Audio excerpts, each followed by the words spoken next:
republic which stands, one nation, under God, indivisible, with liberty and justice for all. How about to ask Councilman Jamal Callen to say the implication? God, we thank you for the day. Thank you for this meeting. God, we thank you for the opportunity to represent the citizens of Dillon County. Please give us the wisdom and knowledge and understanding to make best decisions for every citizen in this county. In Jesus' name, amen. Chair, I would like to make a motion to amend the agenda and strike number 7 in the agenda. Okay, we have a motion to amend the agenda and strike number 7 in the sheriff. If you want to be here. That was my mistake, Mr. Chairman. It was my mistake. I thought he wanted to, but he didn't. Okay. He didn't want to, okay. We have a motion to approve the amended agenda. Make a motion. I second. This second. All in favor, raise your right hand. Now I'll make a motion to approve the amended agenda. We got a motion to approve the amended agenda. Do we have a second? Have a second. Any discussion? All in favor, raise your right hand. And number 4, approval of minutes, May 25th, 2022. Requires a motion. Make that motion. There's a motion and a second. I say. Any discussion? All in favor, raise your right hand. Number 5, second reading of the budget. It requires a motion. Do we have a motion to approve the second reading? I'll make a motion that we have a second reading. Is there a second? I say. Any discussion? Sure. Mr. Chairman, after we had the last meeting, it was said that we was going to come together before the second reading, and we hadn't had a chance to meet. So I like to make a motion that we table this until we have a chance to have a workshop before we give a second reading on this budget, because there's several discrepancies in here that I think we need to sit down and talk about as a council before we make a decision to move forward on the second reading of the budget. We got a motion and it's been seconded. We'll vote on that motion first. Well, you have, Mr. Administrator, can I answer the Yes, question? Yes, we have a motion from the table to approve it, and now you have a motion to table it. So the motion to table would need a second before you could consider it. You have to vote on it. Yeah, if you get a second, Okay. yes. Do you have to vote on the first one first, or? Well, the motion is to table the first one. So if it fails, of course, then you go back to the main motion. We got a motion, the table of second reading. Is there a second to the motion? I second. It's been seconded. All in favor, raise your right hand. All opposed? Okay, so we have a motion to approve the first. Mr. Chairman, now you're down to your main motion. It's on the floor to approve second reading. You're back to it now. So we vote on that now. Well, yes, you vote on it now, yes. All in favor of approving the second reading, raise your right hand. All opposed? Can I make a suggestion? Should you have a workshop Friday? Can we? Yeah. If you can, yeah. So it appears most of everybody's. Yes, sir. Ken, I'd like you to explain to us what we need to do concerning the third reading, whatever. Well, just for clarification, at third reading, anybody can make a motion to amend the budget as read on second reading. So, third reading, everything is on the table. So, as Cameron's concerned, if he wants to amend the budget on third reading, he can. But what this will do is, this will allow you to publish the notice of public hearing, which you've got to do 15 days before third reading. So you have to run a notice of public hearing. This will allow you to run the notice of public hearing But the notice of public hearing is going to have in it the proposed date of third reading. Yeah, I understand how that portion of it works, but there's, like I said, there's several discrepancies here. If you look at the jail, talking about cutting almost $300,000 from there, almost $67,000 from the magistrate office. You're talking about cutting out parks and recreations altogether. There's several things here that's of high concern. 911, there was cut some in their budget. I have all of that stuff written down. And I think that as a council, we need to be able to sit down and go through this stuff before we just keep kicking the can, man, because we're talking about the lives of everybody that are citizens of Dillon County. And emergency management is certainly not a place that you can cut no time. With the crime rate #1 in the state, we don't need to be cutting nothing in emergency management. We need to find other cuts to make. And it's not in emergency management. No entity is emergency management. I don't believe it. I'm one person. But had we had a chance to sit down and go through this budget, we could have had this ironed out before coming here. And that's always my issue, that we can't just constantly, okay, we're going to meet, you can come pick up your packet, and we're going to meet. No, we need to sit down and talk and go do these things. Secondly, there's other concerns. We're talking about cuts and things like that, but we making hires and stuff that we know nothing about, including the attorney. We found out that in the middle of a meeting. The council should have been made aware of that before hiring an attorney and paying them at an hourly rate. In the old proposal, the budget before we got this week, it was something like your assistant $200 an hour, or something like you $300 an hour, which would be about $500 an hour for both of y'all. If you do that over 40 hours times 52 weeks, you're talking about $1.4 million. How do we spend that kind of money without having a conversation? These are things the council, the governing body of this county, is supposed to sit down and go through these things, not just decisions being made. If anybody wants to make the changes, you got the votes to make the changes, we'll change before the third reading, and the third reading will count. Yeah, everything's on the table for third reading. That's okay. It's just for clarification purposes, just in case later on there's something that come up. I want it to be said on record that I was opposed to this. That's my only thing. There's no argument, none of that. I just want you to know where I stand. And Mr. Campbell, just as a matter of clarification, under the Home Rule Act, the county administrator retains the county attorney, just as a matter of clarification. I understand that, but the county administrator still has supervisors that he reports to. And none of us knew anything until your other attorney walked through the door and said, hey, this is our new attorney. We didn't even know the old attorney resigned. I mean, this is the way you do things, regardless of how much or authority you have. It's still the right way to do things. You're correct. The county administrator works for county council. Thank you. We're on number 6, BISHOP Bishop Nonprofit Organization. Mr. Finkel, if I could, before we move on, I think you probably do need a continuing resolution, assuming you're not going to have a budget by July 1, and you have to have 15 days notice, so you don't have time. So I think you probably need a continuing resolution to fund the government after July 1, because the budget will expire July 1. And I think we have some language.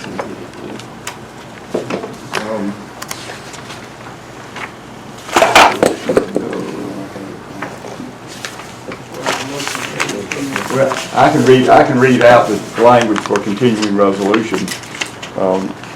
Would you like me to tell you what a continuing resolution should say? It should say that it's resolved by Dillon County Council that the current fiscal year budget be continued to fund county government beyond July 1, 2022 until a final budget is approved in third reading. We have to have a motion for that. Yes. I'll make a motion to a continuing resolution. Okay. I second. Got a second. Any discussion? All in favor, raise your right hand. Okay, now Mr. Robert Ford, is he here? He's not here. I don't see him. He's not here. He actually gave the information to Councilman McLeod. Councilman McLeod called me last night and made me aware that he couldn't make it. But he wants to donate the remainder of his recreation, $700 to that nonprofit group. I need to meet with you after the meeting. We've got it. we've got it here, but I need to meet with you after the meeting, if you don't Any mind. requests for this? Yeah, that's a recreational place, that's what that is.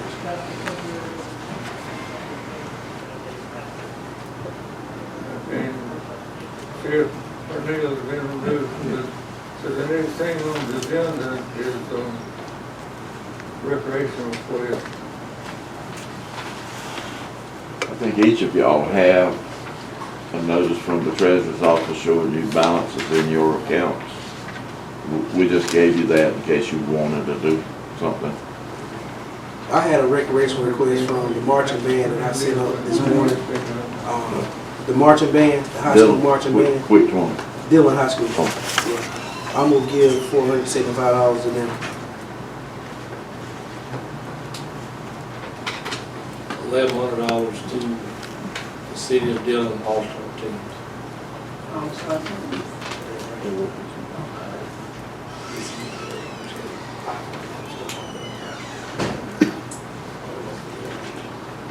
Priscilla, have you got what I turned in for this? I have, $250 for the Colorado Rescue Squad, $250 for Oak Grove Neighborhood Watch, $250 for Station 9 Fire Department, and $260, I think, for Station 2.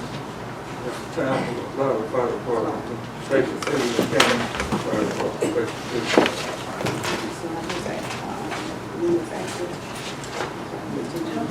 1100 city of Dillon All-Star. They're going to state tournaments a lot of times. Trying to help them.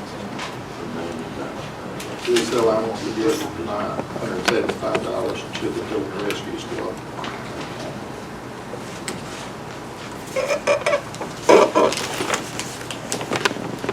My remaining balance, I'm unsure, but I want to donate it to the recreation department for opening Riverdale. It's there. What did you say? 175. Yes, 175.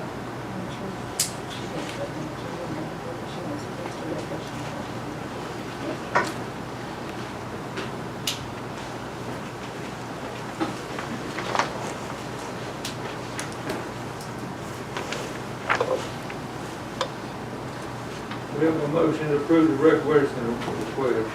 Make a motion. The second, I second. all in favor, raise your right hand.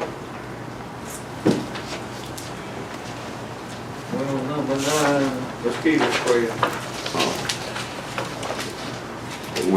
We've had some requests, some complaints about some mosquitoes. We just need to check with y'all, see if y'all have some complaints. If so, we need to get them on a schedule so we can start the spraying. Steve called me, he wanted it on the agenda, that's, you know, I put it, he's been getting a lot of complaints, and, I know we got mosquito machines, 3 or 4 brand new machines, and I think we got the chemicals. I don't think they using all the chemicals last year. I think we have some left over, yes, Richard sir. Gaddy went to school, so he could, you know, Right. be over there, and he knows about it. Right. So I think we have some chemicals left, yes, sir. the main thing we have to do is contact chemical extension service and find out where the beekeepers are. Exactly. And we spray. We have to check with them first, but then if you've got a specific, Well, if they had a route last year, they probably could just follow that same route. Yeah, it'd be the same thing. oh, we need to hear. Well, I mean, well, after they check the beekeepers, they Right. do. Well, number 10 now, Judge James Ockman called me and he wanted to be put on the agenda to talk about the American Revolution and American Revolution Trail. 3 or 4 spots in Dillon County where battles were fought, but he's not here today, so I feel like he'll come back at a later date. He said, he called and said he'd be here about 5:30. Next is number 11, Northeastern Technical College, Dr. Kyle White.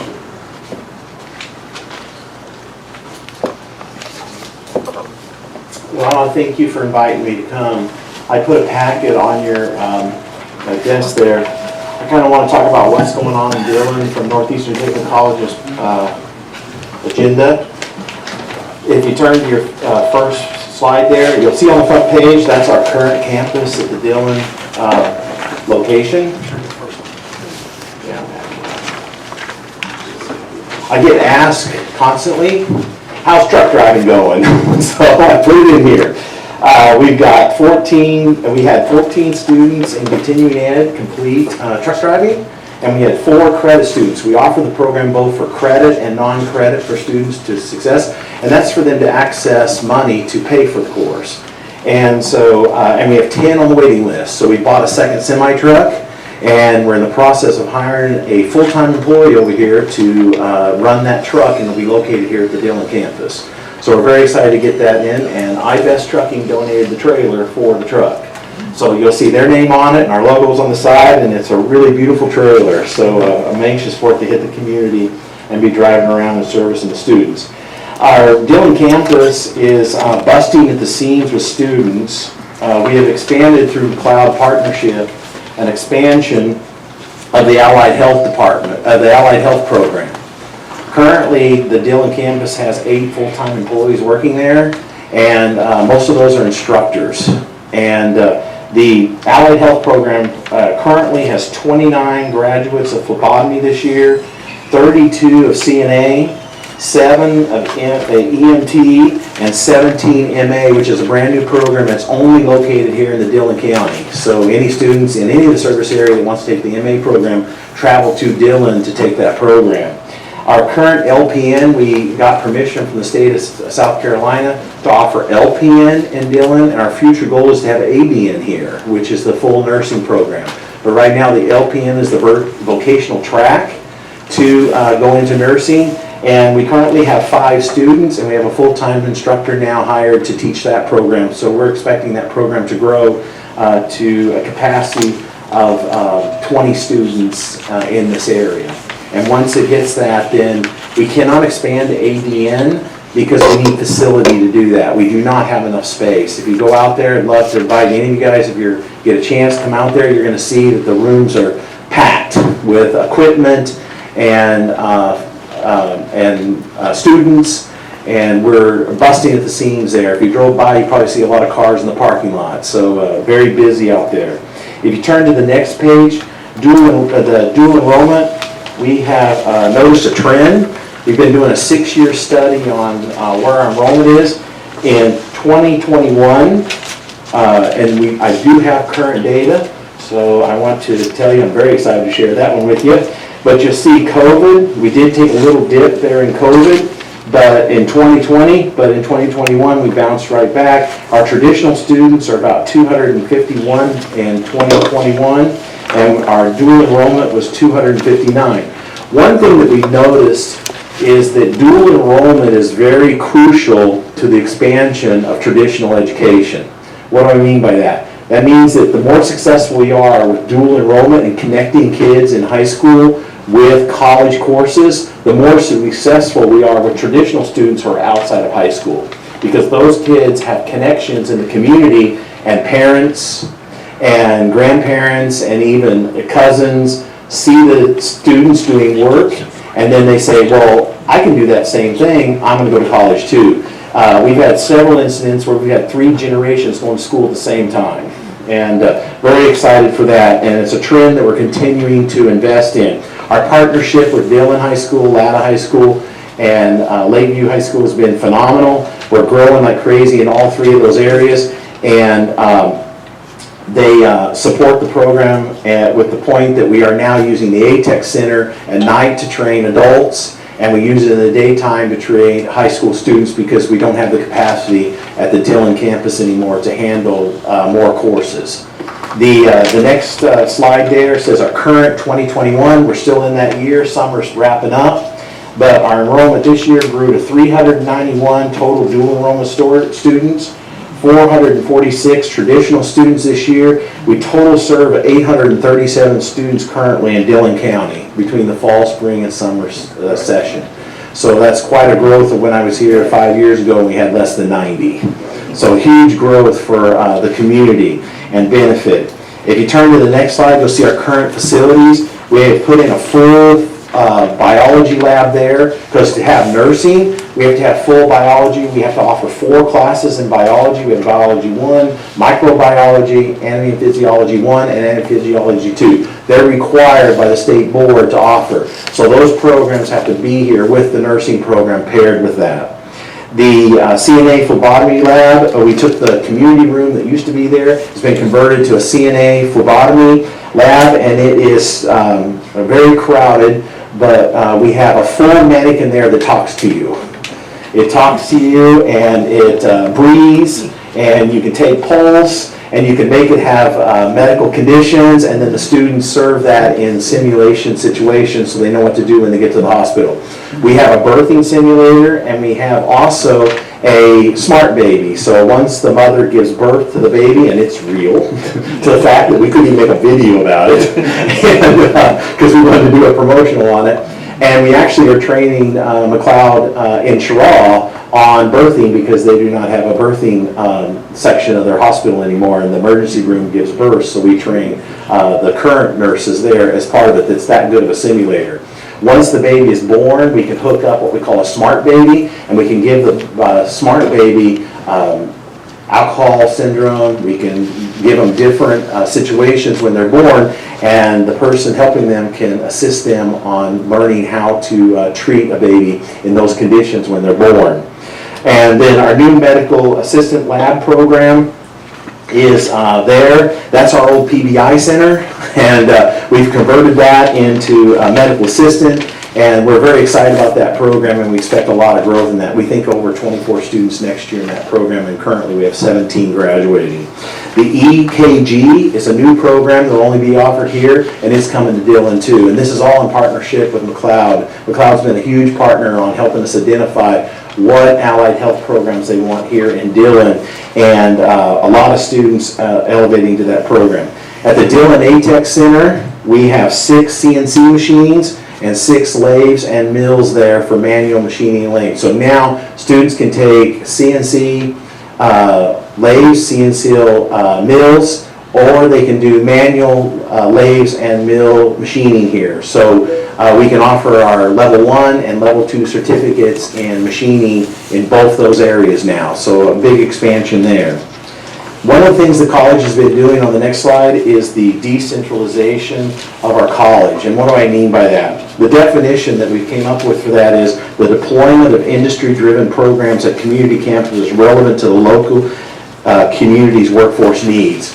We no longer have a CAN program that goes to every college and every one of our campuses. Every campus is unique now. What happens is we analyze the community, we work with local industries, we do a lot of surveying, and we do a lot of testing of current employees that work at those industries, and then we can customize training and bring programs customized to help those companies have a higher quality workforce. And we've done testing at Harbor Freight, we've done testing at Purdue Chicken, and we know where their education levels are required, what skill sets they need, and then we incorporate that into our set curriculum that we have. And that helps those companies identify more local people to go to work for them. And our decentralized model is a model we rolled out about 6 years ago when I first got here, and Cheraw is no longer the head campus. All services are available at every campus. You can get tutoring, you can get a full, complete graduation at each one of these campuses. The next page is what we want to do. We now own 26 acres here in Dillon, and we would love to expand the campus. Right now, we're seeking funding and working on funding to put a new workforce training center there.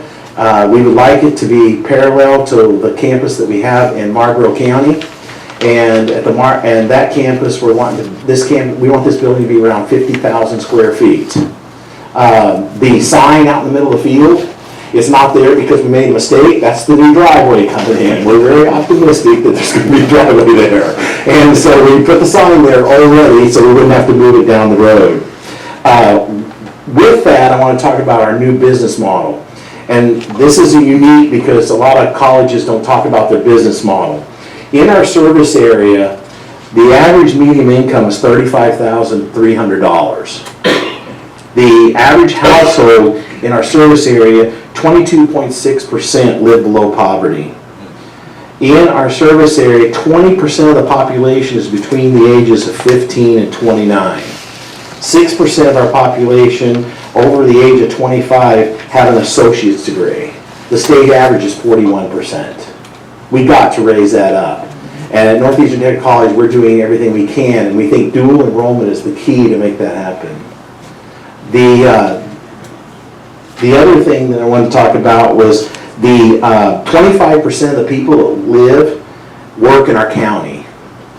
So a lot of our people that live in our county commute outside of our county. So as a college, our mission is to train the workforce. That includes the people that leave our county. So we also look at programming outside the county where people are commuting and we reach out to those companies and talk about how we can help train people to assist them in being high skilled when they go outside of our community and work also, because that's pretty beneficial to our community because they buy houses and they pay taxes. So we want to make sure that they can maximize their earning potential. 32% of the people that live in our service area are in manufacturing.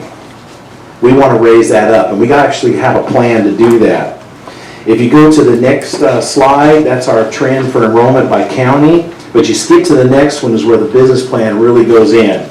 If you look there, 14 to 21-year-olds, which is your high school graduates, 66% of the people in that age group in our service county work in retail sales, food services, and accommodations. Those are your $9 to $12 an hour, 20 hours a week. So at Northeastern Technical College, we've designed a program with industry partners, and our plan is to move 1,300 students when they graduate from that column over to manufacturing and transportation. Right now, between the ages of 14 and 21, only 2% of that age group works in manufacturing and transportation. Those jobs pay anywhere from about $16 to $21 an hour starting. So we worked with industry in the area and we've designed a certificate that can be done in one semester. If they're a high school student, they can do it in 2 semesters or senior year. And we have local companies that have agreed that if they finish that certificate, they'll guarantee them an interview. And if they're hired and they show up, they get a job for $18 an hour by having that certificate because they helped design that certificate. But the key here is industry keep telling us they have problem with students that show up. Well, I'm saying that that's 66%. If we can, those kids are showing up for work because they're already working, but they're only working 20 hours a week. So what we're trying to do at Northeastern Technical College is make them aware that there's these other jobs out here that pay a lot more money, and they come with benefits, they come with retirement, they come with a lot of stuff that will help them move their economic status forward as they get older. So our new business plan is to really focus on the age of 18 to 26 and to move them into this manufacturing transportation industry. And the companies have partnered with us, and we've actually got a stackable credential model that we put in place. What that means is they start out with this workforce certificate, it gets them a job. They go to work, they prove themselves, then the company brings them in as an apprenticeship program or through a partnership with Northeastern, and then we go in and train them the 2nd and 3rd level of skill so they can move up and earn more money. We had a student do that in Marville County, and he was one of our beta tests. Last year we beta test 80 students in Dillon with the same program, and they will be graduating this year. And this will be the big flow of them coming through. And that's our Dillon Summer Camp. In 2021, we had students come through the summer camp. These were students that had never been talked to about going to college. Most of these students had less than a 3.0 as their grade point average. We talked to them, we worked with them. 73 of the 88 continued and finished the certificate. That's a game changer to the community. So those kids now are eligible to go into their 2nd level. The students are 11th graders last year, are now 12th graders this year, and they're excited. They're going on for 2nd level certificates. They're going on for other certificates so they can get entered into the employee and get moved past that entry level position and into another position. So we're very excited that program's working. Dillon was our beta test for that program, and because of that program, the success we had, the state of South Carolina recognized that, and they gave us a $1.6 million grant to expand it. And so now we're expanding it in all 3 counties. So very excited for that program to go on. So, a new announcement we're going to do, we're making history this year. This summer, Northeastern Tech College will hold its first graduation in Dillon County at our Dillon campus in August, and you're all welcome to come. Currently, we have 93 students eligible to graduate, and they've gotten their surveys, and we've got that out to find out how many are going to come for the graduation. What we've done as part of our decentralized model is we now hold graduations at all of our campuses. Traditionally, we've been holding the Marlboro campus at our December graduation, which is for fall graduates. In our spring graduation, we hold that at Cheraw, and we had 153 in Cheraw. We had 77 last year in Marlboro County participate, and this summer will be our first Dillon campus graduation. We'll be out in front of the buildings, and we have 93 students graduating from Northeastern Tech College in the 3-service area. And we're hoping that a majority of them will show up and participate in that. This will be a regular event. It's now scheduled that every summer in August, the summer graduates will have an opportunity to walk across stage. We want to recognize the student as fast as possible to give them that recognition and that support to continue on for more education. And that's what we try to do that, and it's been very successful when we rolled it out at Christmas, and then summer, it came around and we were getting such a large number of graduating summer, we said, let's have it, and it's going to be in Dillon, because that way we can get it out there. Last year, in 21-22, we had a total of 323 students graduate in the service area, and we awarded 342 awards. That means we awarded more awards than we had graduations. Because of our stackable credential model, students can earn as much as 2 and 3 certificates at one time while doing their associate's degree. So the idea is to award them and connect them with jobs, because life gets in the way.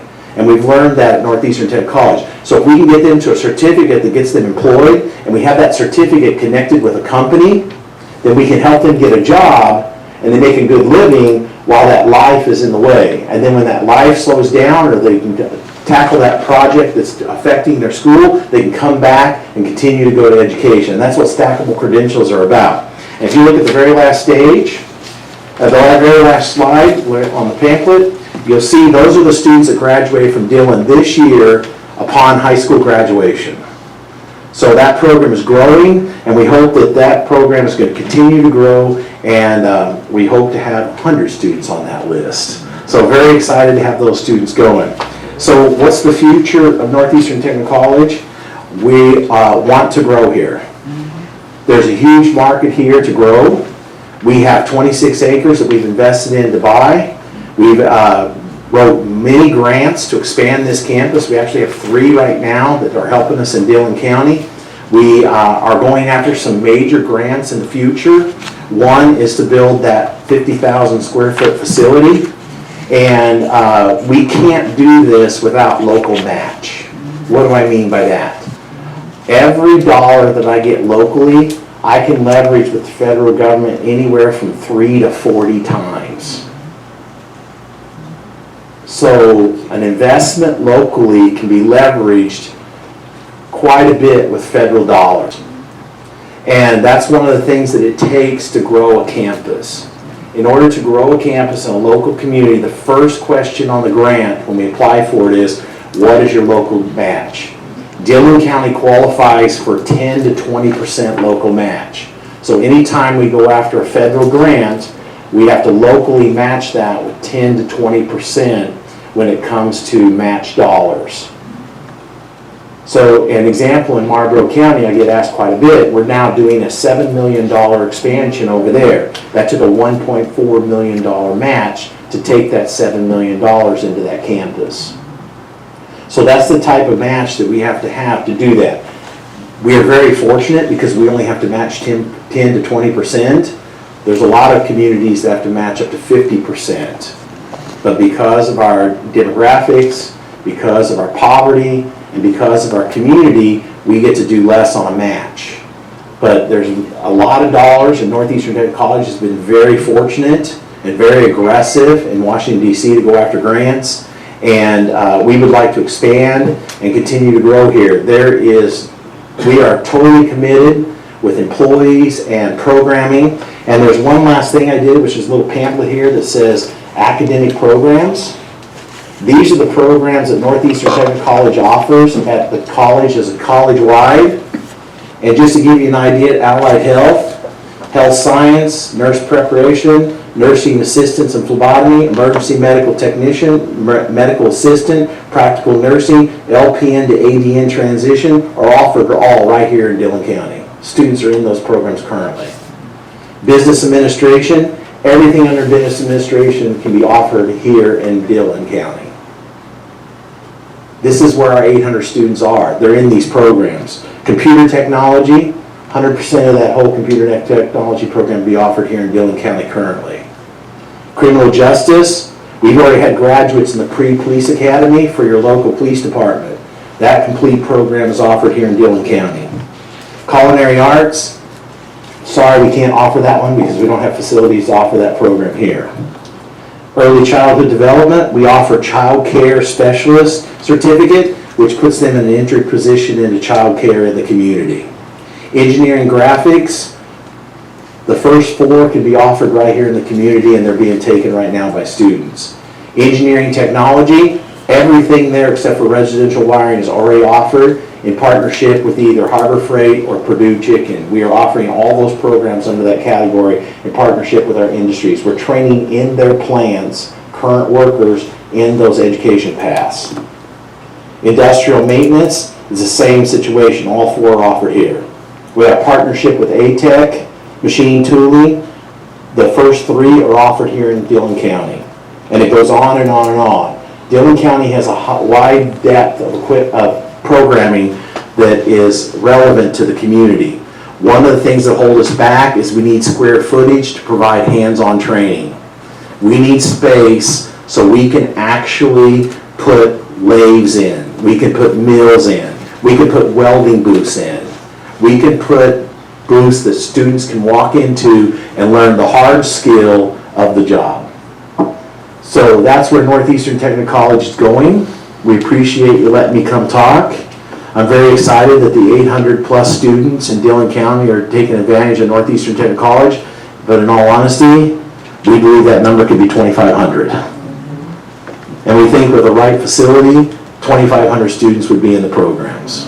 So thank you very much. Is there any questions? Thank you, Dr. Wagner, for coming and updating us and bringing in 2 of my friends, the board members, Andy Ingram and Dan Bozard. We appreciate y'all coming. Thank you for inviting us. Any questions? Any questions? We are doing truck driving. That's the question I would ask. Thank you. Thank you. Thank you. We'll go back to number 10 now, Judge James Lockyer, American Revolution. And I apologize. I tell you what, y'all moved pretty quick, getting number 10 in 15 minutes. Tell you what, I called ahead of time to see about where I was on the list, and I was making out something I want to hand to you also in a second. I want to speak to you on, it says American Revolution, you think, wow, Dillon County created in 1910, what in the world do we have to do with the American Revolution? And that's a common thing, and you look at this book that was published that somebody put together about 45 years ago about the history of Dillon County.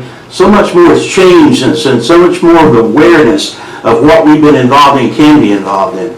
So Councilman Dawkins and my good old friend Councilman Moody and Chairman Finkley and Stevie, Councilman Grice, and my Newtown colleague Jamal, I'd like to talk to y'all today about an initiative in the state that Dillon County can be a part of, and it won't cost us any money whatsoever. It's called the 250th Anniversary Commission. It's called the technical name Sesquicentennial, meaning 250 years. And what it is, it covers from 1770, when the Boston Massacre occurred in March, all the way up to 1783. 1770 to 7, we'll say that is when the beginning of the Revolutionary War for Independence began. 1783 is when the treaty was signed ending the American Revolution. And so they say from 1770, 2020 to 2033 is that 250th anniversary. Many counties have already started because the legislature passed a statute creating this commission statewide, and it authorized every county to create a commission to create markers of where Revolutionary War battles were, where Revolutionary War activities were, where things occurred during that period of time. In addition, the governor has created the Liberty Trail Commission, a Liberty Trail all the way up from the mountains all the way to the sea of various events and trails. You can go all the way over the state, seeing where things occurred of historical importance during that period of time. Now, Darlington already has a commission. Hartsville has a commission within itself. Other counties have commissions. I'm here today and I'm going to outline you what it's all about and asking you to pass an ordinance today, if you would, just to create the commission with the chairperson, and then let the chairperson come back with some names and you all approve that as a commission to begin working with this 250th statewide commission to bring up the areas of Dillon County, what was a piece of land then on the Liberty District, but later on to become Dillon County, where historical significant things occurred that involved all races. And that's one thing that I have a problem with. Say this book was written about 40-some years ago. We need a commission that's going to talk about the history of our county and this area, the good and bad, that includes all races and all genders, and what all of us had to do with what we have today, with the Northeastern Tech, with all the things that are going to Inlandport and everything else, the bright future that I hope we have, everybody's involvement and everybody's contribution to making that. And once again, some of it wasn't good, some of it was bad. In addition, to be able to create markers around the county where Revolutionary War battles and confrontations occurred. And you might not be aware of this, but council meeting in your area of the county, there was a very serious thing that occurred close to Harley's Bridge, where we used to jump off with swimming, and the little PD River area. Very serious. Two things happened over there close to Lida. A couple things happened over close to Bear Swamp in Lakeview.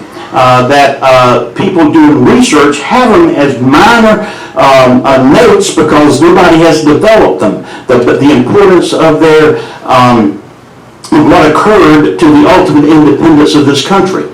Once the revolution started in the New England area, it ended here in South Carolina. Over 1/3 of the battles of the whole war occurred in South Carolina.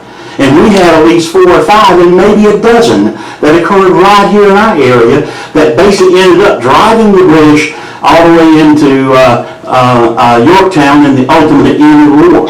And we need to commemorate that. I can see right now, if you create this commission, within a few years, when we're right ready to have the big celebration in 2026, which will be the 250th anniversary of the Declaration of Independence, that we can have signs on Lane 95 encouraging people to come and stop and see the markers, see the historical things, having people there to explain to them what happened, what's the importance of this to the independence of this country, to the ultimate victory of America, saying, welcome to Dillon County, the gateway to the American Revolution, because we're going to be the first county tourists and all are going to see as they come down 95. And people would then turn off and see, let's see what's going on here. We've heard about this big thing going on in South Carolina since it is now the premier state involving the ending of the revolution, the ultimate victory. And so all I asked you all to do, and if you would, could somebody help me, Carl, could you help me?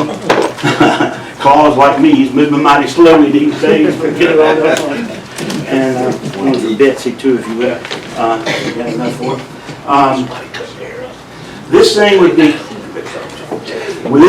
created according to the, it's kind of warm, isn't it? This thing would be created pursuant to the state commission, to work along with the state commission, to also work along with the governor's commission. And once again, it asks for no money at all. Maybe one day in the future, maybe we got better times, As Dr. Wagner pointed out about matching funds, you could try to put something in the state would match, but if you never get a dollar in it, we just need something to recognize an official commission to speak and do and try to develop these things for the county and to communicate with the state to help us get markers. There's a $3,000 grant without any matching money that we can try to get, and other people may want to contribute, so that we can build up Dillon County's park in history, build up Dillon County's parks, Councilman Dawkins and everyone else, of everybody in this county, and what we did. And once again, it means you have to look at things that maybe weren't as nice 200 years ago, but really still contributed to the development of the history of this nation. So what I'm asking you all to do is to look through those 8 points I got there and to create this committee, and this committee, the 250th Anniversary Committee of the American Revolution. And I would love, because I don't have a little bit of time, to be the chairperson of it and answer to you, but to basically, this committee then will come back with names to you that you all may want to appoint on the committee. Diverse people, it's going to have to be required to be diverse. People of all the counties, all levels in this county, of races, genders, social, economic positions, to get a full history of our involvement.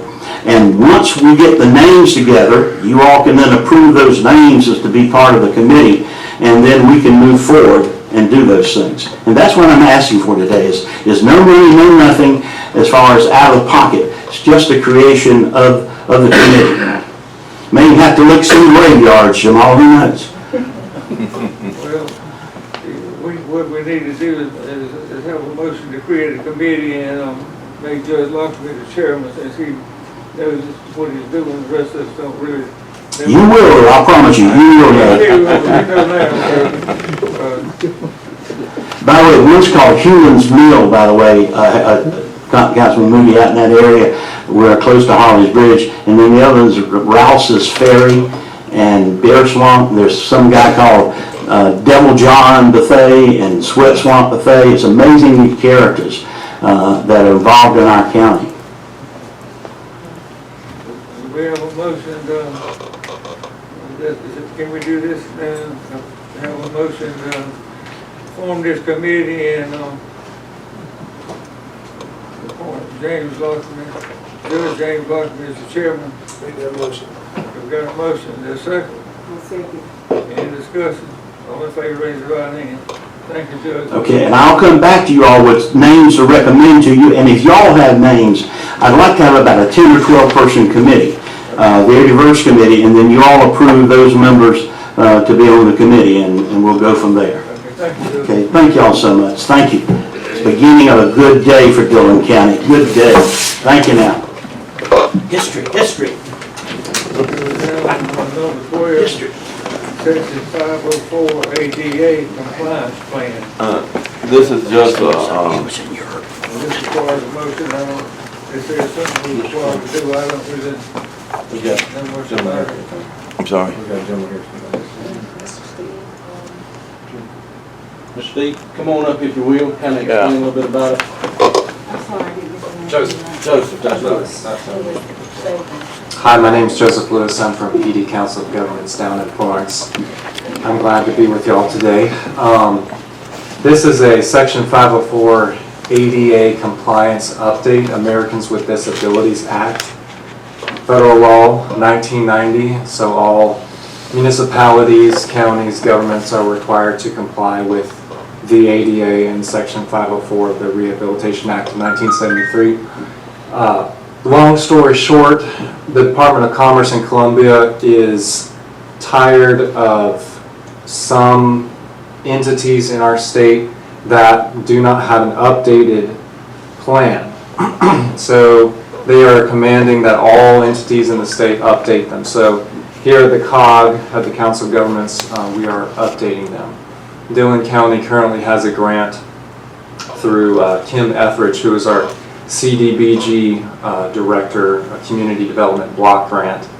They're trying to close out that grant. Dillon County cannot close out the grant until we get this update, and they're going to be reviewed. The grant will be reviewed on the 12th of July. So it's soon. We also cannot apply for any more grants through the COG without this update. I have composed the self-evaluation and transition plan. I was working with Matthew and with Cassie on Dillon County's input on that plan. So basically, all we need is for y'all to approve the plan and to sign it today, and then it is done. Sounds good. I'll make a motion. We got a motion to approve the plan, discussion. Second. Any more discussion? All in favor, raise your right hand. Thank you. Thank you very much. Thank you. Number 13. You got the plan? Who's got the plan?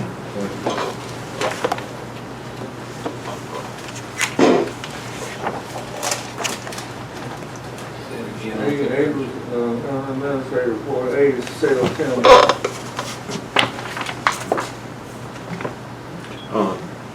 We have a parcel of land over outside of Valida, 917. It has timber on it. We recommend to y'all that y'all consider the possibility of maybe selling that timber. Timber is going for an extremely high price right now. And we would recommend that y'all consider the possibility of perhaps selling that timber.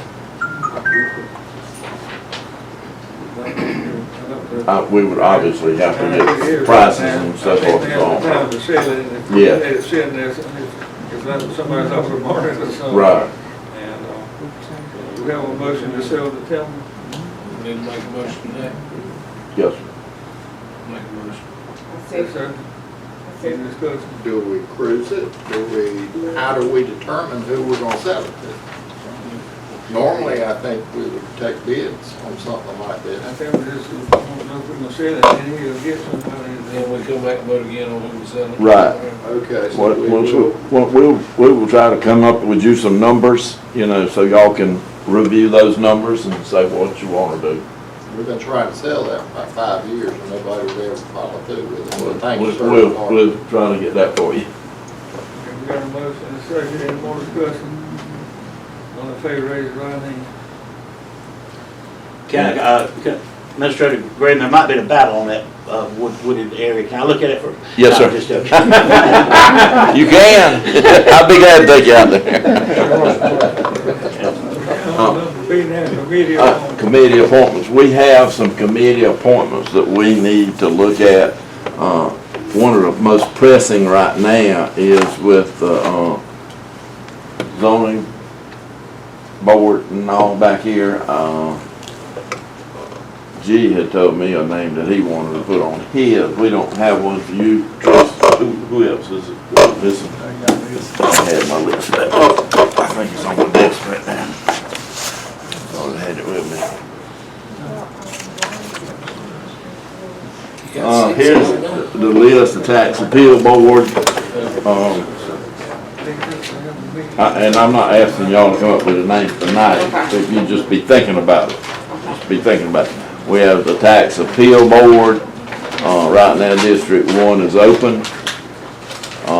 District 2 is represented by Alan Price, 3 by Thomas McCray, 4 by Laverne Brigman, 5 by Gerald Arnett, 6 by Kevin Drawhorn, 7 by Steve Johnson. Library board, District 1 is vacant. Caroline Lupo, Levan Mitchell, Vicki Graham, and Thelma Burns.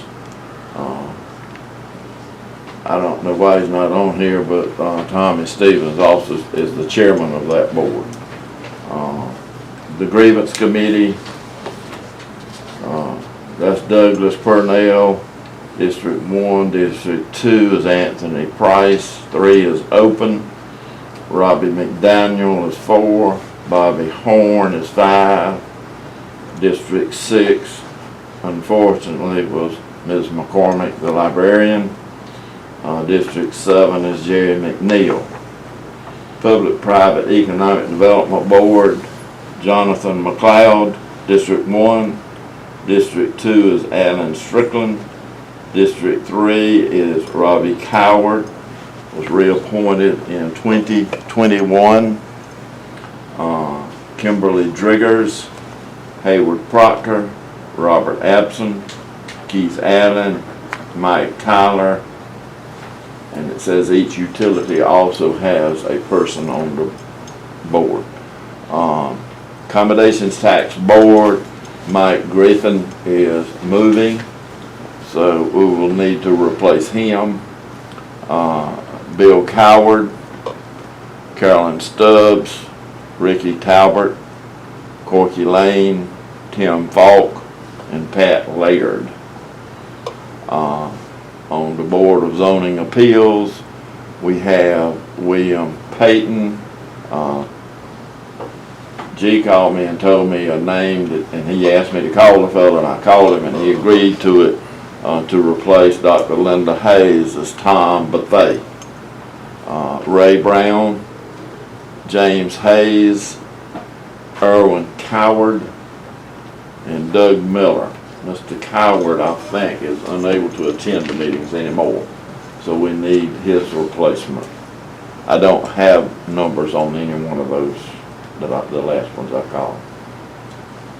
But if y'all would be thinking about these things, we do need to make those appointments, especially for the Board of Zoning Appeals and the Tax Appeal Board. And what was that other board you had? What was the other board you had? Planning and the Planning Board.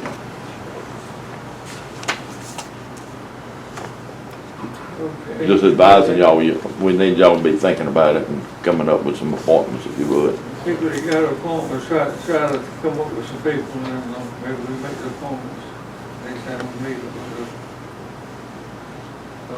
We're down to number 14, executive session, contractual matters. We have a motion to go into executive session. I make the motion that we go into executive session. Second? Second. All in favor, raise your right hand. We'll have to take an executive session, y'all welcome to come back in after executive session.